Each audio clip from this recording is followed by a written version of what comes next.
এটা হলো একটা 10,001 mAh ব্যাটারির ফোন, যেখান থেকে আমি চার্জ করব 4,800 mAh এর ব্যাটারির ফোন। কত ওয়াটে জানেন? 27 ওয়াটে। এই 17 প্রো ম্যাক্সকে এই ফোনটা দিয়ে 50% চার্জ করতে কত সময় লাগবে জানেন? 36 থেকে 7 মিনিটসের মতো। আমার হাতে এইটা হলো সেই ফোন যে ফোনের ভিতরে ওয়ার্ল্ডের ফার্স্ট 10,001 mAh এর ব্যাটারি দেওয়া হয়েছে। অবশ্যই এটা যেন তেন কোনো ব্যাটারি না, সিলিকন কার্বন অ্যানোড টেকনোলজির ব্যাটারি, একেবারে লেটেস্ট টেকনোলজির ব্যাটারি বলা যায়। রিয়েলমি যেটা নাম দিয়েছে টাইটান ব্যাটারি। আজকের ভিডিওতে ফোনটা সম্পর্কে আমরা একটু ডিটেইলে জানবো, মানে ব্যাটারি বড় করতে যে আর কোন কোন দিকে কমতি করা হয়েছে সেগুলোও তো জানতে হয় না। কি স্পেক্সে ফোনটাতে থাকছে 10,001 mAh এর ব্যাটারি, 80 ওয়াটের সুপার ভুক চার্জিং সুবিধা, 27 ওয়াটের রিভার্স চার্জিং সুবিধা, এন্ড ডিসপ্লে রয়েছে 6.68 ইঞ্চের কোয়াড কার্ভ অ্যামোলেড, ক্যামেরা রয়েছে পিছনে দুইটা 50 মেগাপিক্সেলের সাথে 8 মেগাপিক্সেল আলট্রা ওয়াইড, এসওসি থাকছে Dimensity 7400 আলট্রা। ইমপ্রেশন আমি বলেছিলাম যে এই ফোনটা হাতে নিয়ে বা দেখে কোনোভাবেই ফিল করা যায় না যে ফোনটার ভিতরে এত বড়সড় ব্যাটারি রয়েছে। সেই তুলনায় ফোনটা লাইট ওয়েট এন্ড স্লিম বটে। 9.08 mm থিকনেস, হ্যাঁ এমএম শুনে মনে হচ্ছে 9 mm অনেক মোটা, বাট এটার quad curve display and rear প্যানেলটা কার্ভ হওয়ায় ওই থিকনেসটা ফিল করা যায় না। পাশাপাশি 219 গ্রাম ওয়েট, এখনকার সময় অনেক ফ্ল্যাগশিপ ডিভাইসে 200 গ্রাম প্লাস ওয়েট দেওয়া হয়, সো এটা 219 গ্রাম খুব একটা বেশি আমার কাছে মনে হয়নি। বডিতে IP66, 68 এন্ড 69 এর রেটিং রয়েছে, মানে আন্ডার ওয়াটার ফটোগ্রাফি মুডটাও দেখলাম আছে ক্যামেরাতে, পানির নিচে ছবি তোলা ভিডিও করা ওগুলো করা যাচ্ছে। স্ক্রিনে দুই ধরনের গ্লাস প্রোটেকশন রয়েছে, armour shell glass protection and Gorilla glass protection. Body frame এবং রেয়ার প্যানেলটা প্লাস্টিকের, রেয়ারে দুই ধরনের টোন দেখতে পাচ্ছি টেক্সচারে। ক্যামেরা বাম্পের উপরের এরিয়াটা দেখলে মনে হচ্ছে কার্বন ফাইবার ব্যবহার করা, এই জায়গাটা দেখতে ফিউচারিস্টিক লাগছে, আর নিচের জায়গাটা একেবারে প্লেন। আমাদের হাতের একটা ট্রান্স সিলভার কালার, যেখানে নিচের এই জায়গাটায় কিছুটা হইলেও ফিঙ্গারপ্রিন্ট ভিজিবল হচ্ছিল। ব্যাটারিটা বড় করতে যে এখানে কিন্তু আমরা দুইটা জায়গায় কমতি পেয়েছি।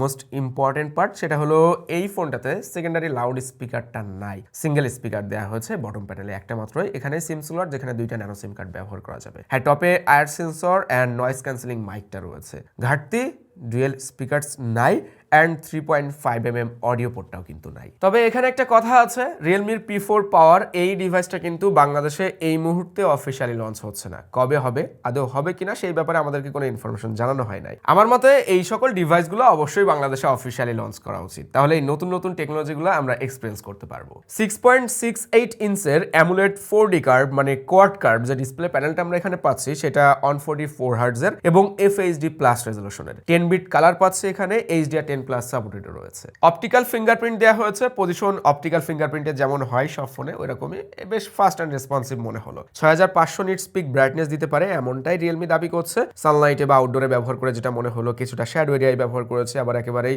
সূর্যের আলো নিচে ব্যবহার করেছে। না, ডিসপ্লের ভিজিবিলিটি নিয়ে কোনো সমস্যা নেই, একদমই ব্রাইট এক্সপিরিয়েন্স পাওয়া যাচ্ছিল। ডিসপ্লে প্রোটেকশন যেমনটা আমরা ডিজাইন পার্টে মেনশন করেছি, armour shell glass and Gorilla glass protection এখানে দেওয়া হয়েছে। চিন বেজেল এরিয়াটাও কিন্তু বেশ ন্যারোই, ছোট্ট পাঁচল ক্যামেরা কাটআউট, ওইটার সাইজও বড় লাগছে না। যেহেতু কোয়াড কার্ভ ডিসপ্লে, এখানে কিন্তু ভিজুয়াল এক্সপিরিয়েন্সটা ভাই অসাধারণ। আপনার চারিদিক থেকে কার্ভ হওয়ার কারণে ডিসপ্লেটা মনে হয় যেন পপ আপ হচ্ছে, বাইরে বের হয়ে আসে। আপনি যখন কোনো ভিডিও দেখবেন, ইউটিউব বলেন বা কোনো কন্টেন্ট এক্সপিরিয়েন্স করবেন, গেমিং করবেন, তখন ভিজুয়াল এক্সপিরিয়েন্সটা আপনি বেস্ট অফ দ্য বেস্ট পাবেন এই ডিসপ্লেতে, সেটা বলাই যাচ্ছে। ইউটিউবে আমরা দেখলাম 4K HDR ভিডিও দেখা যাচ্ছিল, খুবই দারুণ লাগে। আর ওয়াইড ফাইন এলন সাপোর্টেড তো রয়েছে, যে কারণে আপনি OTT প্ল্যাটফর্মে HDR এন্ড হাই রেজলিউশনের কন্টেন্টও দেখতে পাচ্ছেন। বেসিক্যালি এই ডিসপ্লেতে LTPO ছাড়া ধরার মতো আর তেমন কোনো জায়গায় নাই। 144 হার্টজ রয়েছে, স্মুথ লাগছিল, টাচ রেসপন্স রেট গুড আছে, সব মিলে আমার কাছে হ্যাঁ গুড এনাফ কোয়ালিটির একটা ডিসপ্লে মনে হয়েছে। চলেন আমরা একটু লাউড স্পিকারের সাউন্ড শুনে আসি।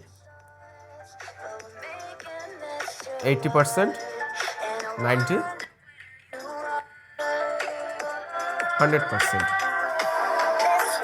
ওয়েল, সাউন্ড কিন্তু লাউড আছে, ক্লিয়ার লাগছিল, কিছুটা চাপা মনে হয়েছে, আর একটু ওয়াইড স্টেজে সাউন্ড পেলে শুনতে ভালো লাগতো, তবে ওভারঅল লাউড অ্যান্ড ক্লিয়ার মনে হয়েছে। একটা স্পিকার থেকে এছাড়া আর ভালো কোয়ালিটির সাউন্ড আসলে আশা করা যায় না। চলেন তাহলে এবার দেখে আসি এই ফোনের camera setup and camera quality কেমন করলো। রেয়ারে 50 মেগাপিক্সেল সনির IMX882 সেন্সর ব্যবহার করা হয়েছে, যেখানে ওআইএস থাকছে, এবং আরেকটা 8 মেগাপিক্সেলের আলট্রা ওয়াইড ক্যামেরা দেওয়া হয়েছে। সামনে সেলফি ক্যামেরাটা 16 মেগাপিক্সেলের। পোর্ট্রেট মুডটাই আমি সবসময় শুরু করি, কেননা এই মুডটাই মানুষ বেশি ছবি তুলে, যেখানে রেয়ার ক্যামেরাতে আমরা দুইটা ফোকাল লেন্থ পাচ্ছি 26mm অ্যান্ড 52mm। ফোনটায় কিছু কিছু ছবি খুবই ড্রামাটিক লাগছিল, আবার কিছু ছবি সাদামাটা মনে হয়েছে। যেমন দেখেন 52mm অ্যান্ড 26mm এর এই বাচ্চার ছবিটা, আমরা যদি ওর 26mm ফোকাল লেন্থের ছবিটা দেখি, একটা গল্প ক্রিয়েট করতে পারছে। ব্যাকগ্রাউন্ড খেয়াল করেন, সেই সাথে এইচডিটা খুবই অসাধারণ করেছে, ব্যাকগ্রাউন্ড ব্লারটাও দেখতে ন্যাচারাল লাগছে, অবজেক্টের সাথে যে ব্যাকগ্রাউন্ডের সেপারেশন সেটাও কিন্তু আমরা খুবই দারুণ পাচ্ছি, লাইটের একটা খেলা রয়েছে। ওভারঅল এটা একটা পারফেক্ট ইমেজ বলা যায়। বাট আমরা যখন ডিজিটালি জুম করছি 52mm, তখন কিন্তু লাইটের ওই খেলাটা দেখতে পাচ্ছি না। এখানে কিন্তু ডাইনামিক রেঞ্জ অতটাও সুন্দর লাগছে না, এখানে কিন্তু অবজেক্টের সেপারেশনটা অতটা সুন্দর লাগছে না। সো হ্যাঁ, ফোকাল লেন্থ 26mm পোর্ট্রেট মোডে খুবই দারুণ ছবি তুলতে পারে, বাট এইটা সব জায়গায় না। কিছু কিছু জায়গায় দেখলাম ব্যাকগ্রাউন্ডে হাইলাইট এরিয়াগুলোকে একটু বেশি হাইলাইট করে ফেলছে, মানে এক্সপোজারটাকে অত ভালোভাবে ব্যালেন্স করতে পারছে না। আবার কিছু কিছু ছবি দেখতে এরকম ড্রামাটিক বা অনেক বেশি সুন্দরও লাগছে। ওভারঅল পোর্ট্রেট মোডের ইমেজ কোয়ালিটি আমার কাছে গুড মনে হয়েছে। বাট এই ফোনের প্রাইস জানতে পারলে একটা মানে তুলনা করা যেত যে এই প্রাইস রেঞ্জে এরকম ইমেজ দিচ্ছে। প্রাইসটা সম্পর্কে ধারণা নাই, যে কারণে আমি বলতে পারছি না যে এই প্রাইস রেঞ্জে বা ওই প্রাইস রেঞ্জে ফোনটার ক্যামেরা কোয়ালিটি আরো বেটার হতে পারতো কিনা বা আরেকটু সুন্দর আমি আশা করছি কিনা। আলট্রা ওয়াইডে যে লেন্সটা দেওয়া হয়েছে এটা কিন্তু খুব একটা কাজের লেন্স আমি বলবো না। 8 মেগাপিক্সেল, আপনি 50 মেগাপিক্সেলের সাথে 8 মেগাপিক্সেলের ছবির অনেক তফাৎ পাবেন। 8 মেগাপিক্সেলের আলট্রা ওয়াইডে ডিটেলস কম আছে, শার্পনেস কম আছে, তবে কালারের ভিতরে অনেকটাই মিল রাখা হয়েছে। বাট আপনি যখন একটু জুম করবেন তখন বুঝতে পারবেন যে 8 মেগাপিক্সেল আলট্রা ওয়াইডের ভিতরে কি পরিমাণে ডিটেলস এন্ড শার্পনেসের ঘাটতি আছে। সামনে 16 মেগাপিক্সেল যে সেলফি ক্যামেরাটা রয়েছে, এখনকার সময় এসে সেলফি ক্যামেরা একটা ফোনের ইম্পর্টেন্ট পার্ট, এবং ফোন কোম্পানিগুলোও সেলফি ক্যামেরা খারাপ করে না। 16 মেগাপিক্সেল ক্যামেরা, মেগাপিক্সেল হয়তো আপনার শুনে মনে হতে পারে খুবই কম, 32 বা 64 দিলে ভালো হতো, বাট ওভারঅল কোয়ালিটি কিন্তু গুড। আপনি ইমেজ যখন দেখবেন কোনোভাবেই 16 মেগাপিক্সেলে তোলা হয়েছে এই ব্যাপারটা নোটিস করা যাচ্ছিল না। ইমেজ দেখতে শার্প, ক্রিস্পি অ্যান্ড ক্লিয়ার লাগছিল। গ্রুপ সেলফিতেও ভালো ওয়াইড পেয়েছি, ফিল্ড অফ ভিউটা যথেষ্ট ওয়াইড ছিল, 23mm ফোকাল লেন্থে সেলফি তোলা যায়। আমার কাছে ওভারঅল সেলফি ক্যামেরার কোয়ালিটি খুবই ভালো মনে হয়েছে। রেয়ার ক্যামেরাতে 4K 30fps এ ভিডিও শুট করা যাচ্ছে। আমরা একটু ওয়াইসটা দেখাচ্ছি আপনাদেরকে। স্মুথ ভিডিও, হাঁটাহাঁটি করলে তেমন যে নড়ানড়ি করছে ভিডিওর ভিতরে ওই ব্যাপারটা কিন্তু নাই, মানে স্টেবল আছে যথেষ্ট। আচ্ছা, 1080p 60fps এ শ্যুট করা যায়, আর 4K 30fps এ ভিডিও চলাকালীন লেন্স পরিবর্তন করা যাবে না, জাস্ট ডিজিটালি জুম হবে। 10x জুম করা যাচ্ছে, এটা 10x কোয়ালিটি। অটোফোকাস ওকে আছে। এখন কিন্তু সূর্য মাথার উপরে, তারপরেও ফেসটাকে অস্ট আউট করছে না। ব্যাকগ্রাউন্ডের কালার, মানে ওভারঅল এক্সপোজার ব্যালেন্স যথেষ্ট ভালো এক কথায়। আমার কাছে 4K রেজলিউশন হিসাবে ভিডিওর কোয়ালিটি বেশ ভালোই মনে হয়েছে। এটা দিয়ে কন্টেন্ট তৈরি করার মতো কোয়ালিটি পাওয়া যাবে। সামনের ক্যামেরাতে 1080p 30fps এ ভিডিও শ্যুট করা যায়। আমি কিছুটা অবাক হয়েছি যে ওয়াই এই ফোনে কেন 1080p, এখানে 4K অবশ্যই দরকার ছিল। আর 1080p রেজলিউশনে আমি যে ভিডিওটা শ্যুট করছি, হাতটা যতই দূরে রাখি এর বেশি ফিল্ড অফ ভিউ পাচ্ছি না, মানে অতটা ওয়াইড না, কিছুটা ক্রপ ভিউ, যে কারণে এক হাতে ধরে আমি যে একটা কন্টেন্ট তৈরি করব ওই রকম কিন্তু সুযোগটা হচ্ছে না। সো 1080p রেজলিউশন, হ্যাঁ এমনিতে ভিডিও দেখতে সুন্দর আছে, কালার টালার ওকে, বাট 4K থাকলে অবশ্যই বেটার হতো। আর ফোনটাতে camera two API level 3 supported নাই, ফুল সাপোর্টেড রয়েছে, মানে জিক্যাম ব্যবহার করা বা থার্ড পার্টি ক্যামেরা অ্যাপ ব্যবহার করা গেলেও ফুল ফাংশনাল ফিচারগুলো কিন্তু আপনি এক্সপিরিয়েন্স করতে পারবেন না, তারপরেও থার্ড পার্টি ক্যামেরা অ্যাপ্লিকেশনগুলো সাপোর্ট করবে। ফোনটার ক্যামেরাটা নিয়ে আমার ওপিনিয়নটা এমন যে এইটা কিন্তু কোনো ক্যামেরা বেসড স্মার্টফোন না, যেখানে আপনি খুব ভালো ক্যামেরা পাবেন, বিষয়টা এরকম না। ভিডিও রেয়ারের জন্য ওকে আছে, বাট আপনি যখন ব্লগিং করবেন, ফ্রন্ট ক্যামেরা দিয়ে ভিডিও শুট করতে চাইবেন, তখন এই সময় এসে 1080p রেজলিউশন আসলেই মানানসই মনে হয়নি। আমি জানি অনেকেই অপেক্ষা করছেন যে সজীব ভাই ব্যাটারি নিয়ে কখন কথাবার্তা বলবে, কিন্তু পারফরমেন্স না শেষ করে ব্যাটারি নিয়ে বলাটা কেমন একটা দেখায়। ওয়েল, তো আমরা যদি পারফরমেন্স পার্টে ঢুকি, ফোনটাতে Dimensity 7400 আলট্রা এসওসি ব্যবহার করা হয়েছে, 5G এসওসি, যেটা অফিসিয়াল মার্কেটে 30, 32 বা 35,000 টাকা রেঞ্জে খুব ভালো গ্রহণযোগ্যতা পাবে। এই 7400 আমার মতে এরকম প্রাইস রেঞ্জে থাকা উচিত। তবে এই ফোনটা যেহেতু অফিসিয়ালি এখন লঞ্চ হচ্ছে না, প্রাইস নিয়ে কিছু বলতেও পারছি না। তবে দেখেন 7400 সাথে আমরা 12GB র্যাম পাচ্ছি, আর এটার স্টোরেজ ভেরিয়েন্ট 256GB, যেখানে আমরা স্কোর টেস্ট করেছি, AnTuTu টেস্ট করেছি, স্কোর এসেছে 9,99,000 প্লাস, এবং এখানে আমরা Geekbench 6 এ সিঙ্গেল করে পেয়েছি 1000 প্লাস, মাল্টি করে পেয়েছি 2890। Realme UI 7.0 দেওয়া হয়েছে বেসড অন Android 16 আপডেট। এখানে Realme যেটা জানালো যে OS আপডেট 3 বছরের আসবে এবং সিকিউরিটি প্যাচ আপডেট আসবে 4 বছরের। ফ্লাক্স ইঞ্জিন ব্যবহার করা হয়েছে রিয়েলমি Y7.0-তে। আইকনগুলো নজর কেড়েছে, মানে অনেকটা গ্লাস টাইপের ভাইব দিচ্ছে। হ্যাঁ, ওইটার মতোই কিছুটা গ্লাস লাগছে আইকনগুলো দেখতে। খুব সুন্দর ডাইনামিক স্টাইল, মানে সবকিছু মিলিয়ে আইকনগুলোকে রিডিজাইন করা হয়েছে, সম্পূর্ণ ইউআইটাকে মনে হচ্ছে রিডিজাইন করা হয়েছে। আপনার নোটিফিকেশন প্যানেল বলেন বা কন্ট্রোল সেন্টার, ইউআই এর ভিতরে সেটিংস অপশন স্মুথ লাগছে, ফাস্টার মনে হচ্ছে, আরো বেশি ফ্লুইড মনে হচ্ছে।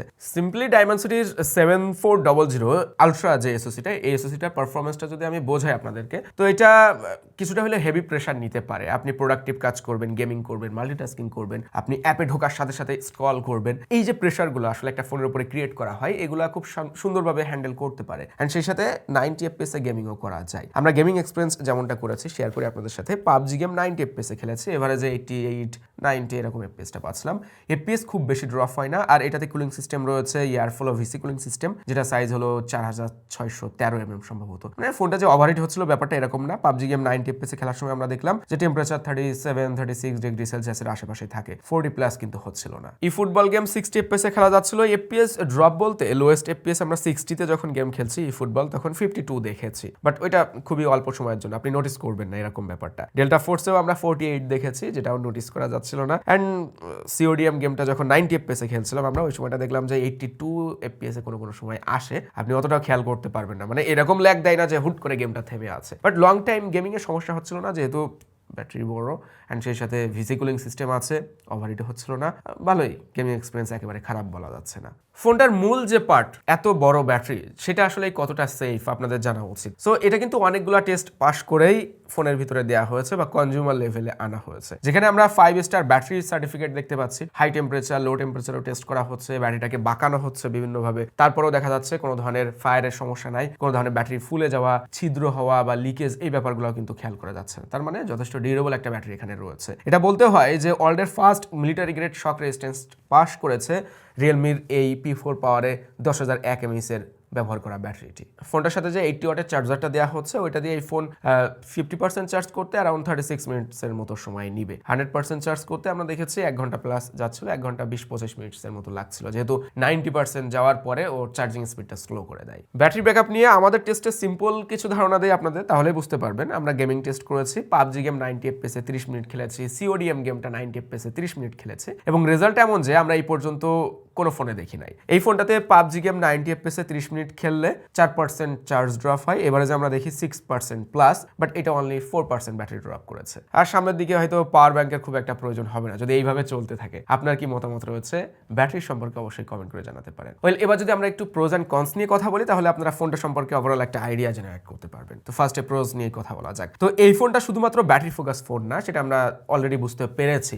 ব্যাটারি যে ভালো, এটা প্রথম পয়েন্ট। দ্বিতীয় পয়েন্ট হলো এই ফোনটা ডিসপ্লেটাও কিন্তু খুবই ভালো। এই যে 10+ সাথে আপনার 10 বিটের প্যানেল, ডিসপ্লেটা কোয়াড কার্ভ, চতুর্দিক থেকে কার্ভ। দেন এই ফোনটার পারফরমেন্সও কিন্তু খুব একটা খারাপ ছিল না। আমি যেমনটা বললাম, রেঞ্জও বলে দিয়েছে আপনাদেরকে যে এই রেঞ্জের ভিতরে যদি থাকে, অফিসিয়াল মার্কেটে লঞ্চ হয়, তাহলে এটা ভালো গ্রহণযোগ্যতা পাবে এই এসওসির ফোন হিসাবে। দেন আমরা যদি কনস নিয়ে কথা বলি, তাহলে হলো প্রথম যেটা আমাদেরকে কম্প্রোমাইজ করতে হচ্ছে ব্যাটারির জন্য, যে secondary speaker and 3.5mm audio পোর্টটা। ক্যামেরা, সেলফি বলেন বা স্টিল ইমেজের ক্ষেত্রে গুড এক কথাই, বাট আমি যদি ভিডিওর ক্ষেত্রে আসি, আপনি যদি এমন হন একজন কন্টেন্ট ক্রিয়েটর, আপনি কন্টেন্ট তৈরি করার জন্য একটা ফোন নিতে চাচ্ছেন, তাহলে রিয়ার ক্যামেরা দিয়ে আপনি ভালো ফুটেজ পেলেও সামনের ক্যামেরাতে এসে 1080p রেজোলিউশন আপনাকে কিন্তু থামিয়ে দিচ্ছে। তারপরে plastic design, rare panel and body frame প্লাস্টিকের। আমি কোনো একটা জায়গায় আরো একটু বেটার কিছু চাচ্ছিলাম, মানে রেয়ারে যদি গ্লাস বা বডি ফ্রেমে মেটাল দিত তাহলে খুবই ভালো হতো। যদিও স্ক্রিনে প্রোটেকশনটা ভালো আছে, 2 ধরনের প্রোটেকশন স্ক্রিনে পাচ্ছি। এছাড়া ফোনটাতে NFC রয়েছে, আইআর রিমোট রয়েছে, এবং ব্লুটুথ থাকলে হয়তো বা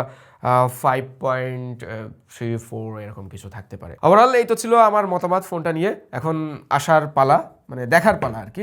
আমি আশা রাখি যে অফিসিয়াল মার্কেটে P4 পাওয়ার ফোনটা লঞ্চ হবে এবং খুবই ভালো একটা প্রাইস আমরা ফোনটা পাবো। রিয়েলমি কামব্যাক করুক সেই আগের মতোই, বাজেটের ভিতরে বেস্ট ডিভাইস দিয়ে। ওই আপনার আইপি রেটিং এ ফোকাস, ডিউরেবিলিটিতে ফোকাস, এইগুলোতে না যে আমার মতে একটা ফোনের পারফরমেন্সে ফোকাস করাটা ইম্পর্টেন্ট, ডিসপ্লে, ক্যামেরা, এই জায়গাগুলোতে ফোকাস করাটা ইম্পর্টেন্ট। আপনাদের কি মনে হয় জানাতে পারেন কমেন্ট করে। সবাই ভালো থাকবেন, সুস্থ থাকবেন, আল্লাহ হাফেজ।